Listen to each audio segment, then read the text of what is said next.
You notice anything different? Well, time has come. It's time to start the project of building an off-road lawnmower. Saw a couple of videos from OK Off-Road Mowers. They're up in Canada. Seemed to be like a really fun project to work on. I'm going to have to do a lot of modifications, and we're going to see how this goes. The fun thing about this project is that I have no plan. I'm just going to dive into it. I have an idea in my head, and I'm just going to go for it. Now, in order to use a four-wheeler frame, I need a four-wheeler.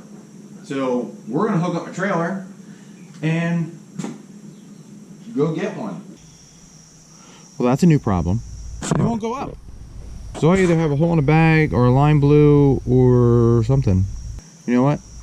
I think I know who to call. Well, I got lucky. The guys at M3B Trailer Rentals were gracious enough to let me come down real quick and grab this 6x12 flatbed that they had. They've been around for a little while, servicing Lancaster County and surrounding areas, so Lancaster County, Chester County, Center County, Pennsylvania, Delaware, Maryland, New Jersey, whichever. Got a toolbox in every trailer, got a couple ratchet straps, battery-powered winches, they have trailer brakes, surge brakes. He's got a couple cargo trailers, he's got all sorts of things. So if you need a trailer, either just by the day or even by the month, give him a call. And we'll take this trailer, go pick up my four-wheeler.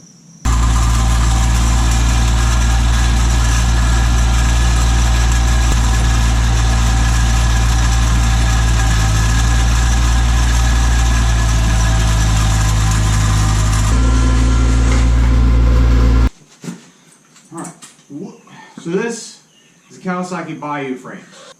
This is a build that's just going to go, we're going to see what we can do. I want to put front suspension on this thing, see how well it can perform. I'm not going to be doing so much rock crawling. This is going to be more kind of fire road, off-road, exploration type thing. Basically, I wanted a side-by-side without buying a side-by-side. And this is what I got. So we're going to start tearing apart and see what we get.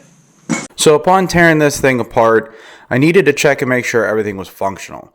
Because without front suspension, then there's no use in even using this frame at all. But it turned out it looked pretty good. So I stripped all the parts that I didn't need, put this thing up on stands. All I really needed was the front section of the suspension plus the control arms and the towers to attach the coil over. And then I'll find a way to put this thing together somehow.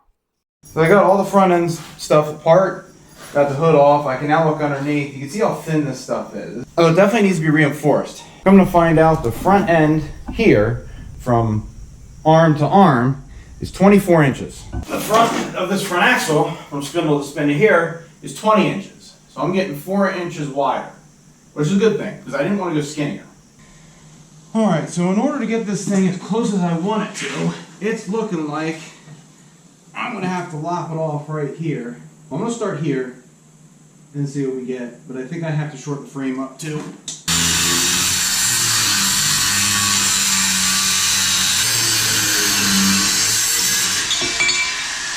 There we go. Okay, I think I have a plan. This is about where I think this thing's gonna sit, just like that. So here's the deal. With a project like this, I was trying to get this done quick and trying to get it done right, and I realized that in order to get it done right, I can't really do it very quick. So, and because this channel is about showing you guys how to do stuff like this, not just doing it, I need to do it the right way. So I'm gonna build a tubular frame with the 1-inch pipe that I have in order to sit this tractor frame that's made out of thin 120 wall sheet metal, which is like 11 gauge, on it. This will work properly. It'll be nice and strong and stiff. That way it doesn't flex like a playing card. And then kind of go from there. This isn't going to be as quick as I thought, but that's okay because with projects like this, sometimes they take time. And when you're taking a shower and brainstorming, sometimes things just come to you, and this is one of those things. That's it for this part 1. Make sure you stay tuned because the next parts are going to come up. If you want to follow this live, I'm going to be working on this on Facebook Live on the Stickman Fabrication Facebook page. To subscribe there, it's $2.99 a month. I'm going to show you how to tackle obstacles that I'm going to come across live. You're going to see how my brain works. You're going to see how these things work. And it's not just to showcase my skills. This is to show you guys how to do it in your own home. So for $2.99 a month, I'm going to do that. I'm also working on doing live welding classes, maybe twice a month on maybe Friday or Saturday nights on the Facebook page, part of that subscription thing. Again, $2.99 a month. Once I get enough subscribers, I will be able to do that and get it started. Right now I have none. And if that's something somebody wants to be a part of, to learn how to stick weld from home, or really how to weld anything from home, because I'm going to have all three processes running, subscribe there. Or if you want any information, send me a message. That's it for now. Thanks for watching. Stay tuned for part 2.